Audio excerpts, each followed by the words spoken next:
A New Zealand tourist and a British tourist have been killed by an elephant in Zambia. 67-year-old Alice Jean Taylor from New Zealand and 68-year-old Eastern Janet Taylor were on a walking safari at a national park when they were attacked by a female elephant that was with a calf. They say safari guides attempted to stop the elephant from charging at the women by firing shots, leaving it wounded. Last year, 2 American tourists were killed in separate encounters with elephants in different parts of Zambia. A welcome change to insulation standards with an end to a one-size-fits-all approach. They'll give more flex to requirements in the building code by the end of the year, in a bid to cut construction costs, which have gone up significantly. The government's also looking to make the far north a separate climate zone, stating the region's warmer climate allows for a more tailored approach. Far North District Councillor Felicity Foy told Ryan Bridge current standards are over the top. For the everyday mum and dad just trying to get into a house, that's a significant barrier. Particularly up here where we're subtropical, we're much warmer.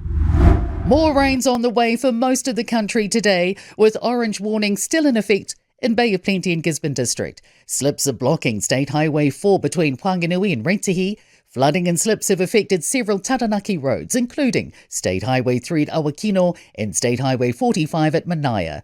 Local states of emergency remain in effect in the Upper South Island. A group of prominent Kiwis, including a former Prime Minister, are calling on the government to drop the Regulatory Standards Bill. The bill, put forward by David Seymour, aims to put forward a set of principles to guide what good regulation looks like. An open letter signed by professors and ex-Prime Minister Sir Geoffrey Palmer calls the bill undemocratic, legally unsound and contrary to te tiriti o Waitangi. The public sector union claims Wellington is taking a hit from government cutbacks.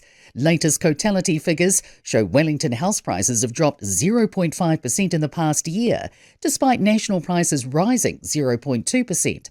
It comes as the Public Service Commission warns of a slowing of wage growth in the public sector this quarter.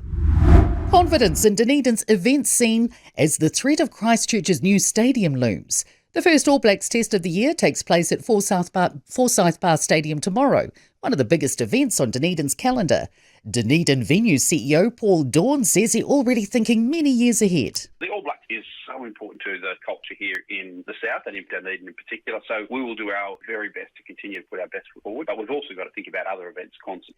Christchurch's 1NZ Stadium is due for completion in April.